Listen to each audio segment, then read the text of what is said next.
우리 1월 셋째 주일에 우리에게 주실 하나님 말씀을 함께 교독하기 원합니다. 신약 성경 요한복음 6장 11절로 13절 말씀, 우리에게 주실 하나님 말씀을 요한복음 6장 11절로 13절 합독하여 함께 받들어 봉독하겠습니다. 시작. 예수께서 떡을 가져 축사하신 후에 앉아있는 자들에게 나눠주시고 물고기도 그렇게 그들의 원대로 주시니라. 그들이 배부른 후에 예수께서 제자들에게 이르시되 남은 조각을 거두고 버리는 것이 없게 하라 하시므로 이에 거두니 보리떡 5개로 먹고 남은 조각이 12바구니에 찼더라. 아멘. 할렐루야. 오늘 우리에게 주신 말씀을 가지고 이렇게 나누고자 합니다. 그 어떤 것도 헛되이 버릴 것은 없다. 헛되이 버려질 것은 없다라는 제목으로 함께 은혜를 나누고자 합니다. 여러분, 동의보감은 다 들어보셨죠? 동의보감의 역할은 뭘까요? 문제를 해결하는 데 있다는 거예요. 핵심은. 아픈 자들의 그 모든 수고를 덜어주는 것. 이것이 동의보감에 나오는데, 특별히 이 동의보감에 보면 간과 담의 경락을 배속시켜 주기도 하고 황달과 급성 간염에 응용할 수 있도록 쓰일 만큼 항산화 작용과 항균 효과가 탁월하다는 약품이 있습니다. 또 하나는 암의 증식을 없애주고 뱀에 물리거나 각종 피부병에도 쓰이는 약이 있다고 하는데, 이것이 여러분 뭔지 아십니까? 우리 근처에 있는 거예요. 네? 마늘. 네, 마늘도 그렇게 하죠. 근데 우리 참 쓰지 않을 것 같은데 쓰이는 것이 있어요. 그게 뭐냐? 개똥이라는 거예요. 개똥. 도구의 똥이라는 거예요. 우리 속담에도 보면 개똥도 약에 쓰려면 뭐하다? 없다라는 말이 있어요. 평소 흔한 것도요, 막상 필요할 때 되면 없다는 거예요. 찾기가 어렵다. 결국은 이 개똥이라는 것도 어떻게 보면 우리에게는 하찮은 것이고 더럽고 정말 취급하기 싫을 만큼 빨리빨리 처분해야 하는 것들이었어요. 근데 이것도요, 없으면 안 된다는 거예요. 필요하다는 거예요.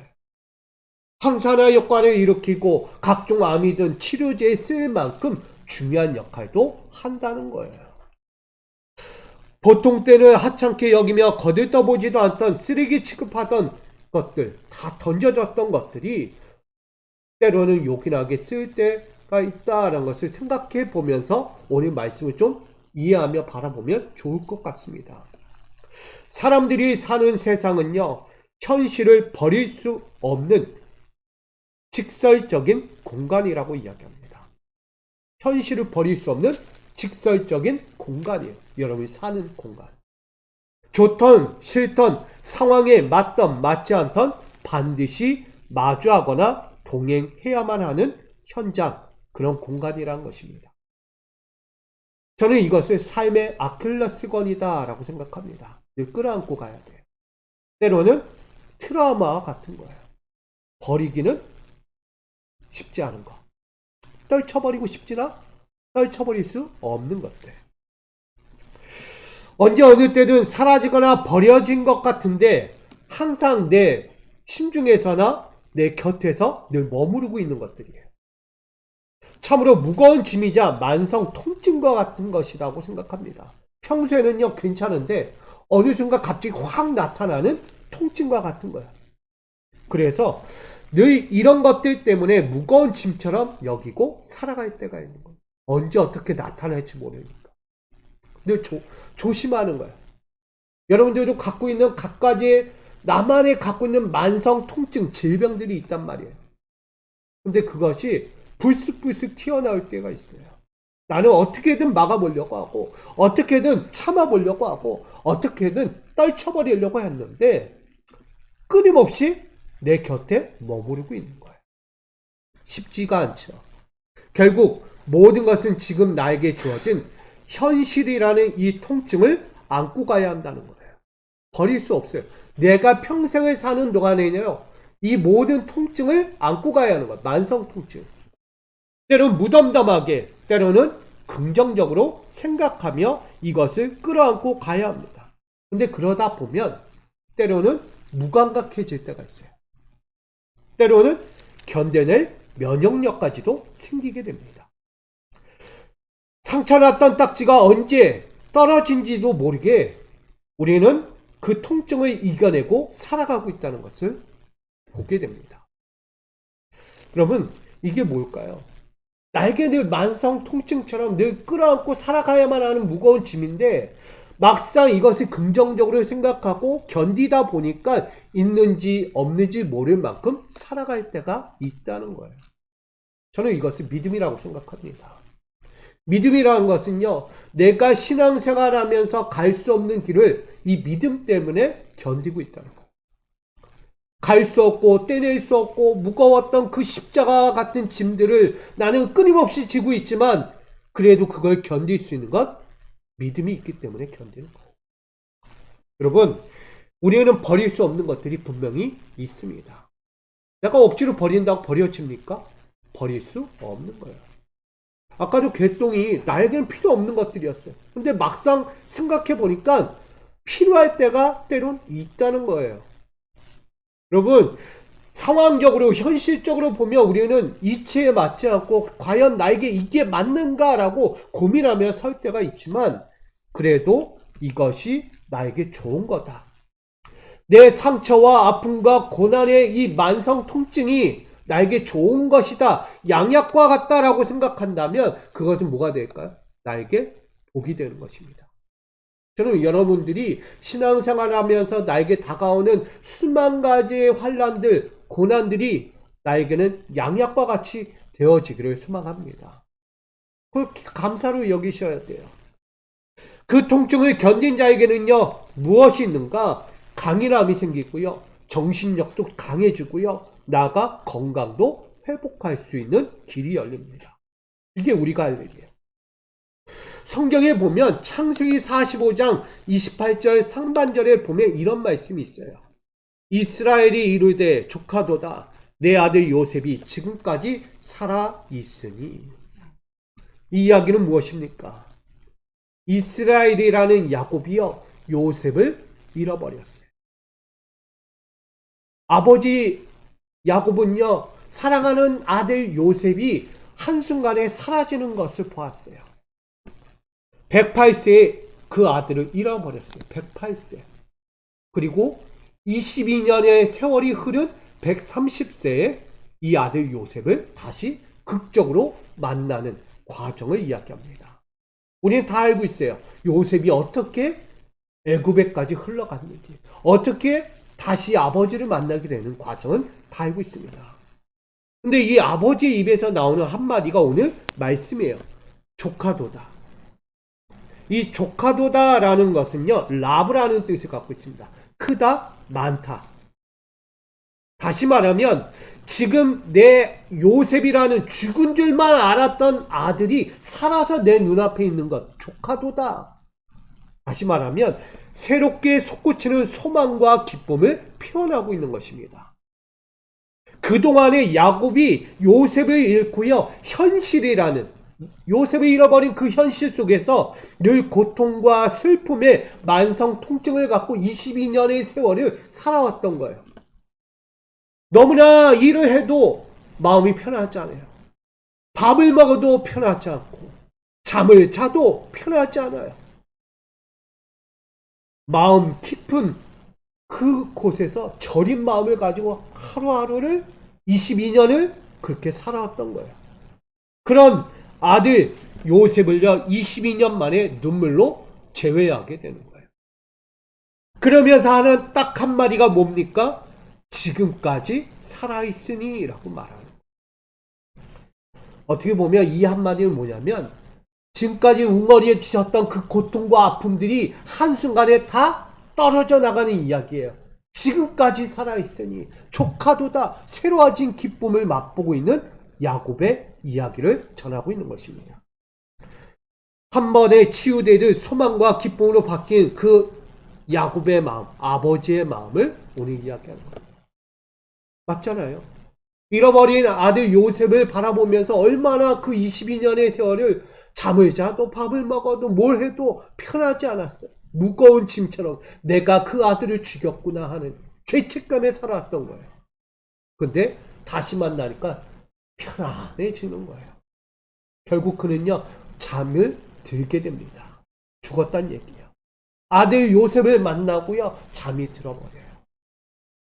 야곱이 지금까지 살아있음이 헛되지 않았다는 의미를 보여주는 장면이기도 합니다.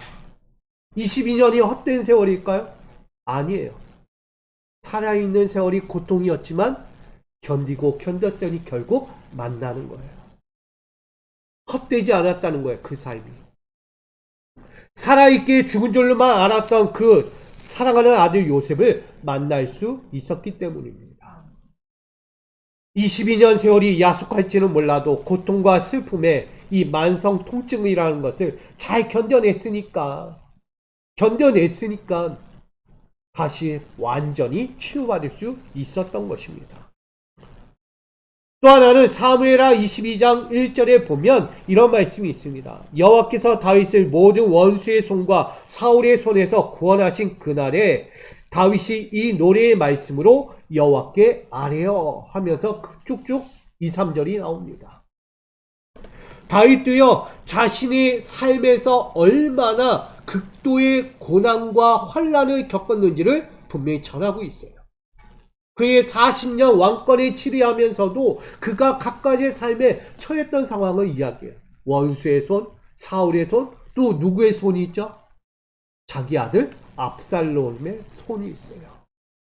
그 손은요, 축복의 손이 아니었어요. 자기를 헤아려 하고 죽이려 하는 생명을 위협하는 손이었다는 것입니다. 그런 다사다난한 40년의 그 사건 앞에서 하나님은 늘 그를 구원해 주셨다는 거예요. 그러면서 그는 이야기해요. 이 손이라는 것은 카프라는 단어를 갖고 있습니다. 권세, 능력이라는 거예요. 하나님은요, 이 사람의 손보다 더 위대하시잖아요. 그 손이 다윗을 늘 지키신 거예요. 어려움과 환난과 죽음의 위기에서 건지신 손이다라고 말하고 있는 것입니다. 결국 현실이라는 그 앞에서 다윗은 늘 수치스러웠어요. 내가 왕이었는데, 내가 그래도 하나님의 기름 부은 자인데 내가 이런 신세가 되어 쫓겨 도망가고 있는 수치스러움에 그가요 눈물을 흘립니다. 또 그것도 모자라 늘 가는 곳마다 위협을 당해요. 편안히 잠을 잘 수 없어요. 어디서 잠을 자요? 늘 동굴에 들어가 잠을 자는 거예요. 언제 어떻게 자기를 위협하는 자에 찾아서 자기를 목숨을 해야 할지 몰라요. 그런 상황에서 동굴로 숨어 들어가서 웅크리고 있는 그 다윗. 그런 다윗이었지만 2, 3절에 보면 그를 어떻게 구원했는가를 분명히 전하고 있습니다. 하나님은 요새다, 방패다, 피난처다, 자신을 건지시는 이다, 높은 망대다 라고 고백하고 있습니다. 여러분, 이만큼 그의 삶에서 그 어려움 중에서도 하나님이 늘 지키고 결국은 다시 왕권의 자리에 앉혀주시고 말년에까지 이르게 하신 것. 이 말씀 후에 보면 그는 말년에 고백하고 있는 단어들이 너무 많아요. 감사와 찬양과 시가 흐르고 있다는 거예요. 무엇을 말합니까? 다윗도요, 그 어려움 중에서 하나님을 끝까지 의지하고 신뢰했더니 하나님의 손이 떠나지 않았다는 거야. 저 악한 자리의 손보다 하나님의 손이 더 위대하셔서 그의 생명을 건져주셨다는 것을 고백하고 있는 거예요. 여러분, 하나님을 놓쳤다면 다윗이 그 어려움 중에서 하나님을 멀리 했다면 어떤 일이 벌어졌을까요? 그는 다시 왕권의 자리에 앉지 못했을 거고요. 그의 생명은 이미 예전에 끝났을지도 모릅니다. 그러나 끝까지 하나님을 의지하고 그의 수치와 위협들 가운데서도 그 아픈 통증을 끌어안고 끝까지 하나님을 의지했더니 하나님 끝내 승리자로 세워주신 거예요. 무엇을 이야기하고자 합니까? 우린 무엇이든지요, 가치를 알아야 합니다. 소중한 걸 알아야 한다는 얘기. 무엇이 가치 있고 무엇이 소중한지를 분명히 알 때 우리의 차후에 이루어질 아름다운 복을 누릴 수 있게 되는 것입니다. 우리는 소중한 것을 자꾸 헛되게 버려질 때가 있다는 거예요. 개똥이 어떻게 좋아요? 여러분, 개똥 끌어안고 살 수 있겠어요? 내 방 안에다 놓고 살 수 있겠냐고요. 근데요, 그게 약이라는 거예요. 정말 죽음의 위기 가운데 있는 사람한테는요, 그것도요, 생명과 같은 거예요. 어떻게 해서라도 먹어야 되는 거예요. 저는 암 환자들이 정말 저걸 어떻게 먹을까 하는데도 먹어요. 우리 연예인 중에도 한 분이 그렇게 살려고 발버둥 치다가 결국 하나님 나라로 갔어요. 그 뒤에요, 살아있으면 그 암 치료하려고, 뭐죠? 개충제라고 하나요? 구충제인가? 그걸 계속 그거 먹으면 난다고. 그거라도 먹어야 된다고. 여러분, 살기 위해서는 뭘 못하겠어요? 근데 그것도요, 약이에요. 사람에게 약이 될 수 있다. 그게 완전하지는 않지만, 그래도 살고자 하는 사람에게 약이 된다는 거예요. 우린 가치와 소중함을 알아야 합니다. 그거 잃어버리면 헛되게 살아갈 수밖에 없는 거예요. 하나님은 이 세상을 복되게 살라고 말씀하셨어요. 뭐래도 복되어라. 이리 살아도 복되어고 저리 살아도 복되어라. 하나님은 그렇게 말씀하셨습니다. 근데 우리는 그 가치와 소중함을 헌시짝처럼 버려버렸다는 거예요. 결국 그걸 버리고 어떤 길을 사느냐? 복이 아닌 불행을 산다는 거예요. 스스로 복을 차버리고요, 불행을 찾아간다는 거예요. 그게 우리예요. 제가 오늘 아침 새벽에요, 영상을 하나 보고 왔어요. 세상을 향하여 예언하는 사람들이 잠식한 이야기 듣고 왔어요. 똑같은 맥락으로 이야기합니다. 죄 짓지 말라는 거. 환경을 소중히 여겨라.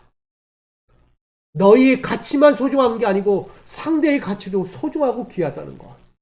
그것을 이야기합니다. 결국 그 가치를 인정하지 않고 그 자그마한 것까지도 소중히 여기지 않으면 결국 이 땅은 다 불바다 된다는 것. 예언의 이야기들이에요. 믿거나 말거나. 그러나 저는 그 이야기를 들으면서 이 환경을 보면서 우리는 어떻게 살아야 할까? 어떻게 바라봐야 할까? 나는 어떤 자세로 취해야 될까를 깨닫게 됩니다. 당연히 하나님도요, 우리에게 그걸 요구하지만 하나님도 우리에게 하고 있는 모습이 있어요.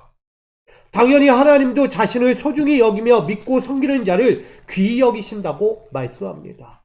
요한복음 12장 26절 하반절이에요. 사람이 나를 섬기면 내 아버지께서 그를 귀중히 여기시리라. 아멘. 하나님은요, 생명을 사랑하는 자를 강조하고 있는 거예요. 생명을 사랑하는 자. 생명은 누구의 것이죠? 하나님의 것이에요. 이미 천지 창조하는 그 시작부터 하나님은 생명의 공급자로 서 계셨어요. 그 생명을 공급하기 위해서 여기저기 심어놓은 거예요. 내가 서 있는 그 어디에서든요, 생명을 공급받도록 해주신 거예요.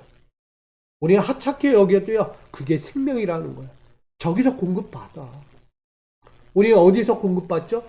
지금 이 순간에도 우리는 공기, 산소를 통해 공급받잖아요. 생명을. 보이지 않아요. 어떻게 보면 하찮은 것처럼 보여요. 내가 보이지 않으니까 하찮게 여겨요. 내가 잡을 수 없으니까 내게 아니라고 여겨요. 근데 그게요, 얼마나 소중한지를 아셔야 돼요. 눈에 보이지 않는다고? 내가 잡을 수 없다고? 하찮은 것으로 여긴다? 절대 그럴 수 없어요. 하나님은요, 그만큼 생명의 공급으로 우리 가운데 계십니다. 바로 우리 성도님들 옆에 계셔요. 어떠히 위해서든 여러분의 생명과 여러분의 필요와 여러분의 환난과 그 고통 가운데서 공급해 주기 위해서 계시다는 거예요. 왜? 사랑하시니까. 여러분 사랑하시니까 계신 거예요. 당연히 여러분도 하나님을 사랑하니까 하나님 곁에 있으려고 하는 거 아닙니까? 사랑하는 자 옆에서는요, 사랑을 공급받는 거예요. 그러니 귀중히 여김받고 어떤 것에든 그 사랑 때문에 귀중한 값을, 대가를 치른다는 거예요. 하나님은 여러분들을 소중히 여겨요. 하찮게 여기지 않아요. 잠깐 재미나게 갖고 놀다가 버리는 사람이 아니다는 거예요. 하나님은.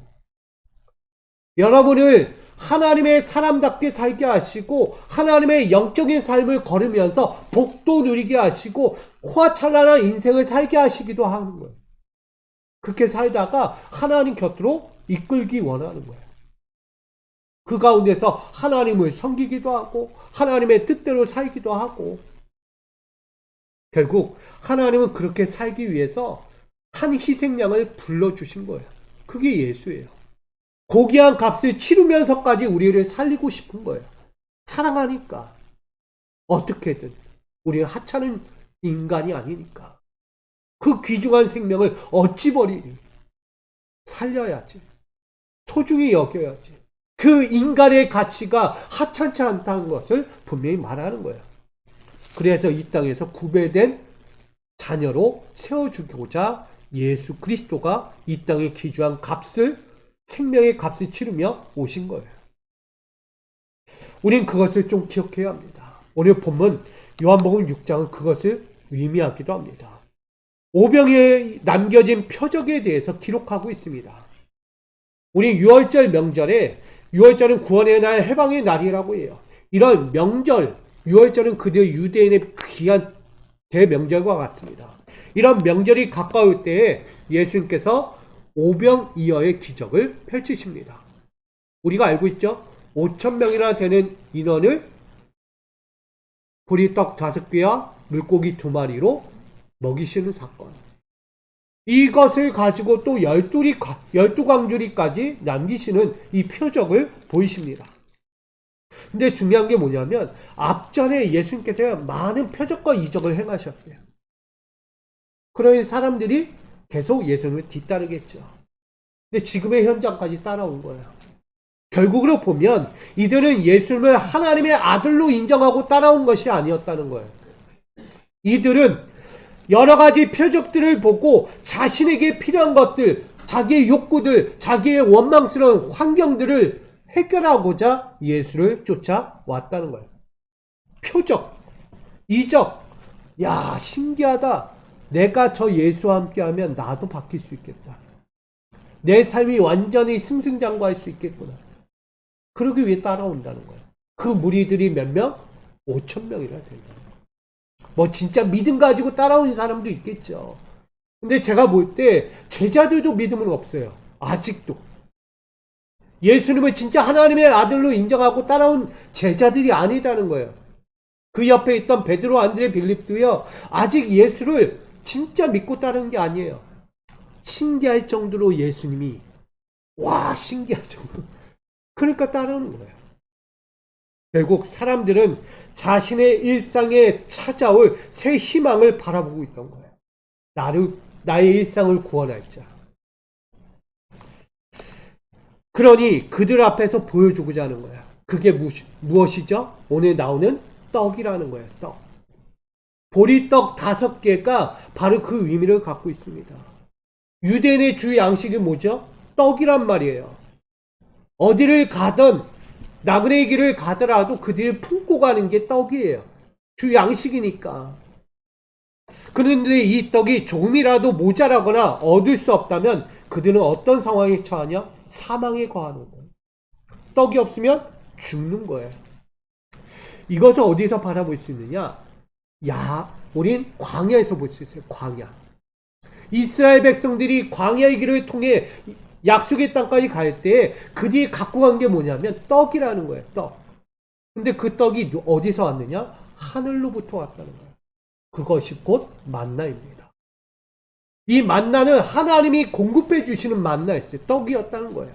그 생명의 공급 없이는 그를 살 수 없는 길이었어요. 결국 이것을 이스라엘 백성들은 어떻게 여겼어요? 이 만나를 하찮게 여겼다고 성경은 증거하고 있어요. 먹을 만큼만 먹고 버릴 건 버려야 된다고 이야기했어요. 근데요, 말을 안 들어요. 먹고 싶으니까 더 끌어모아가지고 끌어안고 있는 거예요. 결국 그 다음날 구더기가 생겨요. 버릴 수밖에 없고 냄새 날 수밖에 없는 거예요. 하나님 말씀을 듣지 않고요. 자기 멋대로 하는 거예요. 결국 하나님의 것을 소중히 여기지 않고 그 가치를 인정하지 않는 그 순간 그들에게는 생명이 아니라 생명을 위협받는 사망이 다가옵니다. 가면서 뭐예요? 밥 주십시오. 만나러 안 되니까 또 뭐 달라고 해요? 고기 좀 주십시오. 고기. 그래서 메추라기까지 주는 거예요. 하나님의 돌보심을 떠나면 사망에 놓이는 인생이 된다는 것을 말씀하고 있는 거예요. 오병이어에 나오는 이 떡은요, 결국 너희가 사망에 거할 것인가 생명에 거할 것인가를 말씀하고 있는 거예요. 자꾸 표정만 구해요. 눈에 보이는 것, 내가 잡고자 하는 것만 요구하는 거예요. 근데 예수님은 그것을 떠나기를 원하고 계세요. 진정한 떡은 누굴까요? 예수 그리스도. 내가 주는 떡을 먹어라. 내가 주는 떡.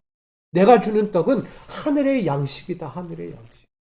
이것을 먹고 살아야지. 자꾸 너희 육적인 땅에 있는 것을 구하며 나아가는 자들은 사망에 거할 수밖에 없다. 지금 5,000명이나 되는 이들이 이 현장에 모여 있어도 너희가 진정한 하늘의 양식을 먹지 않으면 땅에서 사망하는 자로 끝나고 말 것이다. 구원은 없다는 거예요. 오늘 예수님의 표정은 새 양식의 희망으로서 그들에게 전하고 있는 것입니다. 우린 육적인 필요와 공급을 위해서 예수를 따르는 자가 아닙니다. 표적을 구하며 우리도 막 가끔 이야기하죠. 하나님 나에게 표적 좀 주세요. 나에게도 이적을 주십시오. 하나님의 권능과 역사를 나에게 보여주십시오. 기도하잖아요. 어떤 기적과 표적이에요? 그게 진짜 하늘의 양식을 구하는 건지 나의 양식을 구하고 있는 건지를 우리는 분명히 구별해야 합니다. 2024년은 하늘의 양식을 구할 수 있기를 축복합니다. 지금 1월에 우리가 다 지나가고 있어요. 아직도 내가 땅의 것을 구하고 이 자리에 있다면 버리셔야 돼요. 하늘의 양식을 구할 줄 알아야죠. 내 눈에 보이지 않고 내가 잡히지 않는다고 자꾸 엉뚱한 것만 구하면 차라리 없는 게 낫다. 차라리 구하지 않는 게 낫다는 거예요. 오늘 오병이어의 표적을 통해서 우리가 끝까지 간직하고 소중히 여기며 남겨야 할 것이 있다는 것을 오늘 성경은 그래서 증거하고 있습니다. 그 말씀이 6장 12절 하반절에 버리는 것이 없게 하라는 말씀입니다. 오병이어의 표적으로 버리는 것이 없게 하라는 이 의미를 세 가지 짧게 이야기하고자 합니다. 첫 번째는 하나님께 간구하는 것입니다. 하나님께 간구한 것. 이미 구한 것이라는 거예요. 예화를 잠깐 전할게요. 20대 초반의 청년이 폐결핵을 걸렸습니다. 인생의 선고를 받은 자예요. 근데 늘 절망감에 무기력하게 희망도 없이 살아가던 그가요. 어느 순간 이렇게 죽을 수 없겠구나. 이렇게 시간만 기다리다가 내가 죽을 수 없겠구나 라는 생각에 이제는 남은 시간을 하나님께 바쳐야겠다. 이런 생각을 바꾸고요.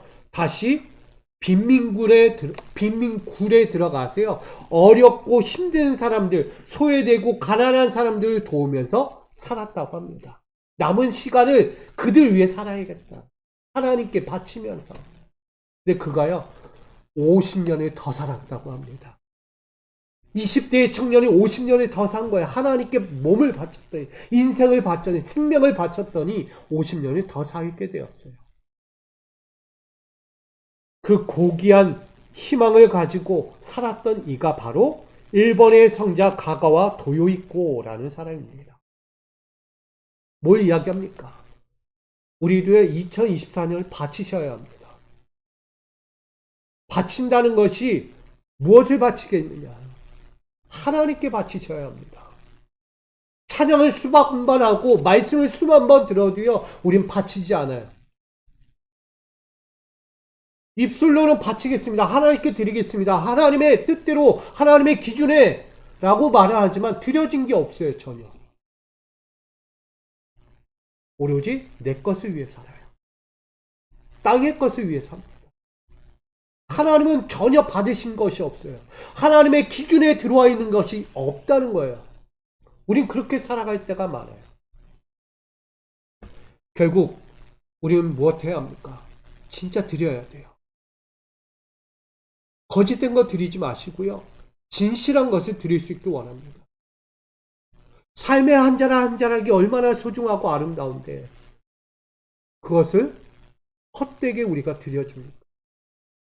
오늘 예수님께서요, 떡을 가져와서 말씀 가운데서 이렇게 얘기해요. 떡을 받으사. 떡을 받으사. 오늘 말씀에 뭐 했다는 얘기야? 이미 받았다는 거야. 떡을.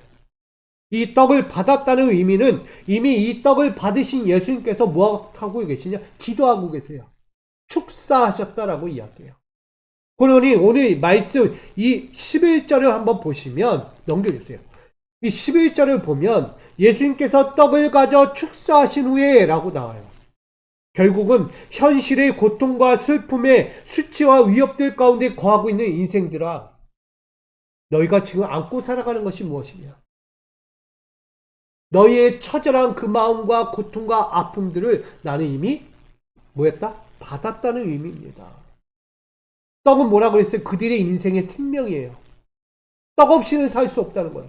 다시 말하면 인생의 고된 인생살이를 안고 살아가는 그들의 아픔과 시련과 고통들을, 눈물들을 하나님은 알고 있다 없다? 알고 있다는 거예요. 이미 너희의 그 아픔의 기도들을 이미 받았다는 의미로 쓰여집니다. 그러니 하나님도요, 예수님도요, 그걸 놓고 뭐 하신 거예요? 기도하신 거예요. 제가 짧게 이야기해요. 이미 예수님은 중보기도 하셨다는 얘기예요. 항상 너희를 위하여 중보기도 하고 있다 하나님께. 너가 아프냐? 고난 중에 있냐? 환난 중에 있냐? 너가 잘 나가든 못 나가든 나는 너의 곁에서 중보하고 있다는 것을 강조합니다. 곧 사람들이 갖고 있는 삶의 애환과 고된 삶이라는 이 만성 통증 가운데 있을 때 예수님도요, 그 옆에서 치유와 회복을 위해서 눈물로 호소하고 있다는 것을 보여줍니다. 결국은 하나님은 그 기도를 이미 받으셨다는 얘기예요. 인생들의 떡, 그 고난과 아픔들을 이미 받으셨다는 얘기입니다. 하나님께 올려졌다는 얘기예요. 그런 의미에서 우리는 무엇 해야 합니까? 절대 의심이 없어야겠죠. 우리는 드려지고도 아직 하나님 안 받으셨어. 내가 기도했는데 하나님 응답을 안 해주시니까 하나님이 아직 기도를 안 받으셨나? 또 기도하고 또 기도하고 또 기도하는 거예요. 수만 번 기도하는 거예요. 1년 내내 기도하는 거예요. 똑같은 기도, 똑같은 제목으로. 내 하나님은요, 이미 받으셨어요, 기도. 결과는 뭐냐? 내가 믿지 않기 때문이에요. 기도해놓고 왜 믿지 않아요? 기도해놓고 왜 의심합니까? 이미 말씀했어요. 우리가 하나님께 간구한 것이에요. 이미 기도했다는 거예요. 이미 하나님께 드렸다는 거예요. 내 마음을. 하나님이 이미 받으셨어요. 그래서 오늘 오병이어의 첫 번째 의미는 마가복음 11장 24절에 이렇게 증가합니다. 함께 있습니다. 시작. 그러므로 내가 너에게 말하노니 무엇이든지 기도하고 구하는 것은 받은 줄로 믿으라. 그리하면 너에게 그대로 되리라. 아멘. 결국 우리 성도님들에게 이야기하고자 하는 거예요. 성도들이 눈물로 뿌린 기도에는 하나도 버릴 것이 없다. 그러니까 의심하지 마세요. 작년에 내가 기도했는데 아직까지 응답 안 됐어. 올해 또 기도해야지. 이거는 믿음 없는 기도예요. 작년 기도는 작년 기도예요. 올해 기도는 달라야죠. 아멘? 어제의 기도가 오늘 기도가 되면 안 된다는 얘기입니다. 나의 기도는요, 변화예요, 변화. 과거로 가서는 안 되는 거예요. 희망을 위한 기도가 되어야 합니다. 저는 여러분들에게 희망 있는 기도가 되기를 소망합니다. 나의 눈물에 뿌려진 기도는 하나도 버릴 거 없어요. 이미 하나님 받으셨으니까. 뭐만 남은 거예요? 응답만 남은 거예요, 응답만. 하나님의 때에 주시는 응답이에요. 내 때가 아니에요. 왜 내가 지금 필요한데 왜 응답 안 줍니까? 아니요. 하나님의 때에 응답이 오는 거예요. 기다리라는 거예요. 의심하지 말고 믿음 가지고 끝까지 뭐하라? 견뎌라. 서두에 이야기했잖아요. 내가 그것을 긍정적으로 생각하고 견뎌내면 결국 그것을 이겨낸 나를 발견하게 되는 거예요. 우리 모두가 그렇게 되기를 소망합니다. 두 번째는 하나님께서 원대로 주신 거예요. 11절 말씀에 그들의 원대로 주시니라. 아멘. 무엇을 상징하죠? 한마디에 딱 들어도 알겠죠? 응답되었구나. 응답되었구나. 고대 예화를 들게요. 그리스 시대에 부강한 나라가 있었습니다. 이 나라 왕이 후계자를 정할 때 왕의 자신의 많은 아내들 중에서 진심으로 자신을 사랑하는 사람을 찾아서 후계자를 세우려고 했던 거예요. 그래서 문제는 사람을 찾아내는 방법이었는데 고민한 끝에 묘안이 하나 생각났어요. 왕은요, 자신이 가진 모든 진귀한 보물들을 한꺼번에 이 앞에다 다 모아놓고 모든 아내들 불러 모은 거예요. 자, 그러면서 왕이 얘기해요. 오늘은 너희들이 원하는 모든 것을 선물로 주겠다. 왕권만 제외하고 이 자리에 있는 어떤 것이든 너희에게 줄 테니 다 가져가라. 그랬더니 많은 여인들이, 아내들이 와서 그 물건을 다 가져가는 거예요. 근데 마지막 한 명은 가져가지 않는 거예요. 그 진귀한 보물을 코앞에다 두고도 가져가지 않는 거예요. 멍하니 서 있는 거예요. 결국은 왕이 물어요. 당신은 왜 혼자 가만히 서 있습니까? 이 진귀한 보물을 왜 안 가져가십니까? 라고 왕이 물어요. 근데 이 여인이 한마디 합니다. 저에게 진귀한 보물은 누구겠습니까? 바로 왕이십니다. 닭살돋아. 그러면서 뭐라 하냐면 제가 사랑하는 왕입니다.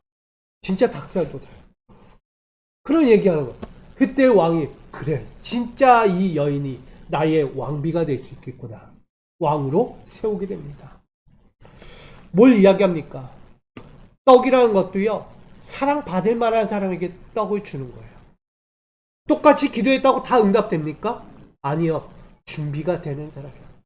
떡이란 것도요. 자기를 위한 것인지 하나님을 위한 것인지를 구별해내는 사람에게 하나님은 주시는 거예요. 진짜 응답받고 원하십니까? 응답받기 원하세요, 여러분들? 그러면 뭐가 우선인지를 아시기를 부탁드립니다. 오늘 예수님은 떡을 가져서 축사기도 하셨어요. 하나님께 감사기도 했다는 거예요. 이 떡을 주신 걸 감사합니다. 이 떡마저 없었다면 이 5,000명 어떻게 먹고 살겠습니까? 오늘 말씀을 보면 200데나리온 되는 떡이 부족합니다 라고 이야기해요. 결국은 떡은 있었어요. 그래도 어느 정도 먹을 떡은 있었는데 아직 200데나리온의 떡이 더 필요했다는 것이 못 먹을 사람들이 있었다.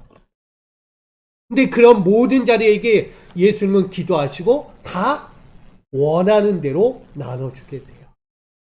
저는 이 말씀을 보면서 예수님의 존재를 생각해 보게 돼요.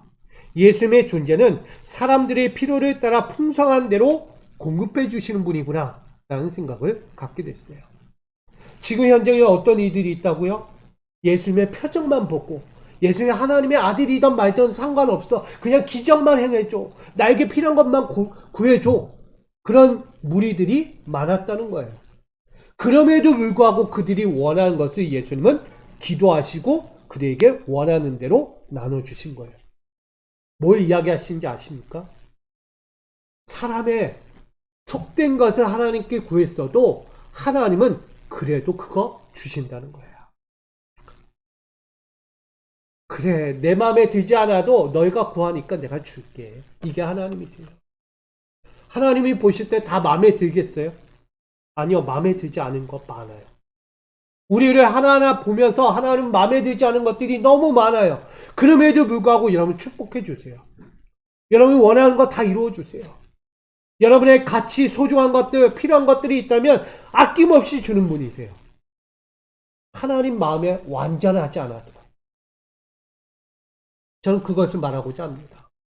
하나님께서는요, 원대로 주시기를 원합니다. 우린 그럼 어떻게 해야 합니까? 하나님은 원대로 우리에게 주기 원하는데 나는 원대로 주지 않아요. 드리면 아까워. 서운해. 왠지 불편해. 다 드리면 내게 없는데. 내가 어떻게 줘?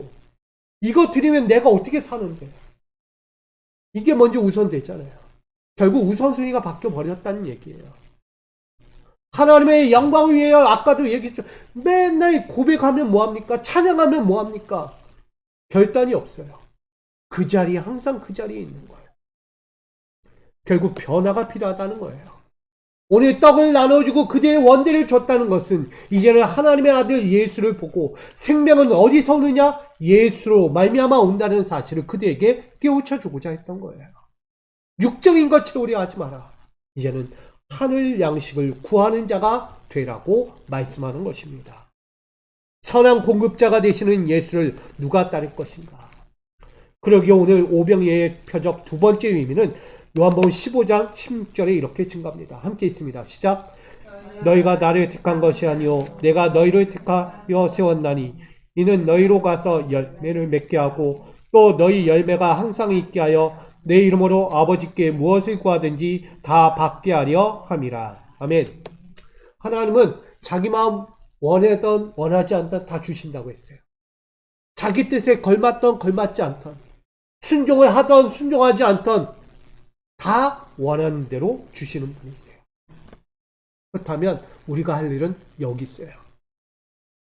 나도 하나님 원대로 살아야겠구나. 이제 내가 원하는 거 하나님 다 주시는데 나는 하나님 원하는 거 드린 적이 없으니까 이제는 바뀌어야죠. 2024년은 내가 하나님이 원하는 거 한번 드려보자. 내 결단을 세워보고 작은 것, 사소한 것 하나까지도 소중히 여기며 하나님께 드릴 수 있는 신앙의 삶이 되어보자. 이 고백이 저와 여러분 가운데 있기를 소망합니다. 이 삶이 있어야 합니다. 언제까지 하나님께 받기만 할 겁니까? 드리셔야죠. 내 것 드려야죠. 언제 드릴 거예요? 결국 우리는 눈물로 달려가는 이 신앙의 자리에서 내 것을 아낌없이 드리면 하나님은 결국 풍성한 감사와 기쁨이 되도록 축복해 주실 것입니다. 믿어 의심하지 않습니다. 아멘? 여러분 그 믿음 가지고 2024년 하나님이 공급하실 그 풍성한 은혜와 축복을 누리며 달려갈 수 있기를 다시 한번 간절히 소망합니다. 마지막 세 번째는 우리가 이야기하는 하나님께서 남겨주신 것이에요. 하나님께서 남겨주신 것 13절 이에 거두니 보리떡 5개로 먹고 남은 조각이 12바구니에 찼더라 라고 말합니다. 12바구니의 말씀은 많은 사람들에게 제공한 넘치는 은혜와 축복을 뜻합니다. 차고 넘친다는 거예요. 어느 누구인가는 작은 걸 구했는데 하나님 그보다 배나 더하는 것을 주신 거예요. 우리 기도할 때 뭐예요? 이런 기도 많이 하죠. 하나님 우리의 기도 가운데 30배, 60배, 100배의 결실을 주시옵소서. 기도하시죠? 근데 내가 그만큼 받을 만한 신앙의 믿음이 있습니까? 30배 받을 만한 믿음 생활이 있냐고요. 60배 받을 만한 믿음의 생활이 있냐고요. 100배 받을 만한 믿음의 생활이 있냐 이거죠. 근데 우리는 그만한 능력도 없으면서 달라는 건 많아요. 배나 더하게 해달라는 거예요. 욕심은 많아요. 저도 욕심 많아요. 우리 교회 100명이 모이게. 뭐 모이라고요? 사명자 100명. 거기다 뭐예요? 선교지 100곳. 욕심은 많아가지고 저렇게 해놓은. 때로는 좀 욕심이 있어야지만 때로는 너무 욕심이 과한 나머지 기도도 안 하고 그렇게 살지도 않으면서 달랠 때 많은 거예요. 결국은 우리는 넘치는 은혜를 그럼에도 받는다는 거예요. 왜? 사랑하시니까. 여러분들은 소중한 가치니까 하나님은 영생의 양식을 주고자 하는 거예요. 이 모인 무리들에게 영생의 양식은요, 지금 현실적으로 이들은 얼마나 피폐해진 삶인지를 분명히 보여주는 거예요. 이들이 험난해요. 삶이 힘들어요. 찌들어 있어요. 뭐 하나 만족할 수 없는 슬픔과 눈물로 세월을 보내고 있는 이들이 모여온 거예요. 그럼 그들에게 예수님께서 12바구니를 남길 만큼 그 은혜를 주시는 것은 결국 그들에게 뭘 이야기해요? 이제는 바뀔 것이라는 거예요. 삶이 바뀔 거야. 인생이 바뀔 거야 라는 것을 암시하고 있는 거예요. 이제는 슬픔과 저주를 넘어 이제는 하나님의 은혜로 풍성함을 누릴 새 인생이 될 것이라는 것을 말씀하고 있는 것입니다. 그럼 그 조건이 있겠죠. 뭐겠습니까? 견뎌내라는 거예요. 지금 상황을. 그 상황이 바뀔 거라는 것을 이야기하지 않아요. 예수님은. 육적인 삶이 바뀔 거라는 이야기를 하는 게 아니에요. 그에게는 영생의 양식이 있다는 것을 얘기해요. 영생의 양식. 하늘 양식을 말합니다. 하나님의 말씀. 그 말씀이 육신이 되어 이 땅에 오셨는데 그 양식을 먹는 자, 그 말씀을 믿는 자는 구원을 얻는다고 이야기해요. 그 양식을 먹지 않으면 이 땅에서 쓰러져가는, 사라져가는 흙의 먼지처럼 돼버린 인생이지만 그 양식을 새롭게 받아들이고 먹는 자는 어디로 간다? 하나님 나라로 간다. 사라질 존재, 먼지 같은 존재가 아니라 하나님께로 갈 자들이라는 것을 말씀하고 있는 거예요. 그러니 영생하도록 있는 양식을 위하여 뭐하라? 살아라 라고 말씀하는 거예요. 12바구니 남겨주신 거. 자, 요한복음 6장 27절 함께 있습니다. 시작.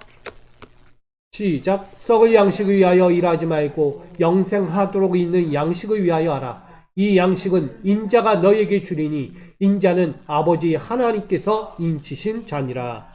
아멘. 결국 의미도 없고 찾을 수 없는, 생명도 얻을 수 없는 이 땅의 것에 빠져서 굴욕적인 인생을 살지 말라는 거야. 굶주린 인생처럼 어떻게 하면 더 먹을까? 어떻게 하면 더 입을까? 어떻게 하면 더 살까? 예수님 표정만 보고 따라오는 자들. 그런 자들이 되지 말고 진짜 필요한 영의 양식을 위하여 오늘도 영원한 양식을 먹으며 영원한 나라에 들어갈 남겨질 자로 세워져라 라고 말씀하고 있습니다. 결국 우리 성도님들에게 말하고자 하는 거예요. 우리 성도님들 열심히 눈물로 뿌린 것들이 있어요. 맞죠? 기도가 되었던, 내 신앙의 삶이 되었던, 내 열정과 헌신, 모든 것들이 있을 거예요. 그 흔적들이 어떤 것이 되어야 할까요? 남겨져야죠. 내가 씨를 뿌렸으면 남겨져야 하는 게 있는 거예요. 남겨진다는 게 뭐예요? 열매가 있어야 한다는 거예요. 저는 우리 성도님들이 눈물로 뿌린 믿음의 흔적은 버릴 것이 없는 참 열매다라는 것을 분명히 기억하시기 바랍니다. 작은 것이어도요, 열매예요. 큰 것만이 열매가 아니고요, 작은 것도 열매예요. 우리가 씨를 뿌렸어요. 씨를 뿌렸는데 나무는 자랐는데 무화과 나무처럼 아무것도 없어요. 그럼 뭐하나? 찍어 버려라. 근데 거기에 뭐라도 하나 열매를 맺었어. 싹이라도 나고 잎이라도 나고 열매 덩어리 요게 보인다면 결국 뭐하는 거예요? 관심 갖고 키워주고 관리하라는 거예요. 하나님은요, 열매를 드리는 자가 되기를 원하고 계세요. 여러분들이 남겨진 것은요, 열매가 되어야 돼요. 신앙생활을 열심히 2024년을 달렸는데 열매가 없다? 끝난 거예요. 남겨진 열매가 있어야 하는 거예요. 지금까지는 못했을지는 몰라도 지금부터라도 2024년을 살아가면서 매 순간이 하나님이 남겨주신 열매의 삶이 되어야 합니다. 그 열매의 삶은 영생의 말씀으로만 가능한 거예요. 육적인 걸로는 절대 남길 수 없습니다. 왜? 썩을 거니까. 육적인 건 썩는 거예요. 그러나 영생의 것은 영원합니다. 사라지지 않을 것들이. 저는 그런 의미에서 우리 성도님들은 반드시 그에 맞는 상급, 정말 열심히 해서 그 수고와 노력을 통해서 값진 열매로서 하나님께 드릴 수 있는 남겨진 삶이 되기를 소망합니다. 그러기에 오늘 결론은 뭐냐면 그 어떤 것도 헛되이 버려질 것은 없다는 거예요. 여러분 인생에 하나님께 구한 것이 있고요. 하나님의 원대를 주신 것이 있고요. 하나님께서 남겨주신 것이 있어요. 분명히 여러분들이 가진 것이 있을 거예요. 하나님 주신 은혜, 감사, 삶의 자리가 있어요. 하나님이 주신 그거 버리지 마세요. 소중한 거예요. 헛되게 버려질 것이 아니다는 거예요. 하루하루를 살더라도요. 소중히 여기면서 그것을 귀히 여기며 하나님께 감사와 영광을 돌릴 수 있기를 원합니다. 그리할 때 우리는 그 어떤 삶에서도 만족할 거예요. 저는 여러분들 만족하기를 원해요. 세상 것 가지고 만족하는 게 아니고요. 하나님 것으로 만족했으면 좋겠어요. 저는 그런 마음이 있습니다. 이것도 만족이고 저것도 만족. 잘 돼도 만족, 못 돼도 만족. 잘 나가도 만족, 못 나가도 만족. 이 만족이 제 게 아니라 여러분 것이 되고 여러분의 것이 또한 하나님의 것이 되어서 하나님도 기쁘고 여러분도 기뻐할 수 있는 우리 2024년의 모든 삶이 될 수 있기를 주님의 이름으로 축복합니다. 그런 마음에서 두 가지 말씀이 있지만 하나님의 은혜를 헛되이 받지 말라. 또한 하나님의 은혜를 감사히 받으면 버릴 것이 없다라고까지 말씀하고 있어요. 우리 그 말씀을 꼭 기억하면서 오늘도 나의 삶에는 하나도 버릴 것이 없다라는 그 말씀을 꼭 기억하면서 우리 앞뒤저 이렇게 인사하겠습니다. 나의 삶에는 하나도 버릴 것이 없습니다. 나의 삶에는 하나도 버릴 것이 없습니다. 네, 다 소중한 거예요. 지금 이 자리도 소중한 거고 다른 데 가도 소중한 거예요. 예배 시간 길어도 소중한 거예요. 할렐루야. 말씀이 길어도 소중한 거예요. 저는 은혜라고 생각해요. 얼마나 전하고 싶었으면 할 말이 많아가지고 저렇게 할까. 그러니까 우리 어떤 것에든 이것도 좋고 저것도 좋은 거야. 버릴 거 없어요. 하나님이 주신 건데 우리 소중히 여기면서 2024년 복되게 살아가는 여러분 되기를 축복합니다. 사랑합니다. 하나도 버릴 것이 없는 삶을 주시고 하나님 영광 위에 살아가게 하신 주님, 우리 사랑하는 성도들 그 모든 자리에서 그 주신 것을 귀히 여기며 소중히 여기며 가치 있는 삶을 오늘도 내일도 앞으로도 살아갈 수 있는 우리 믿음의 성도들로 끝까지 2024년을 살아가게 하여 주옵소서. 하나도 버릴 것이 없는 귀한 존재들로 살기를 원하며 예수 그리스도의 이름으로 기도하옵나이다. 아멘. 우리 찬양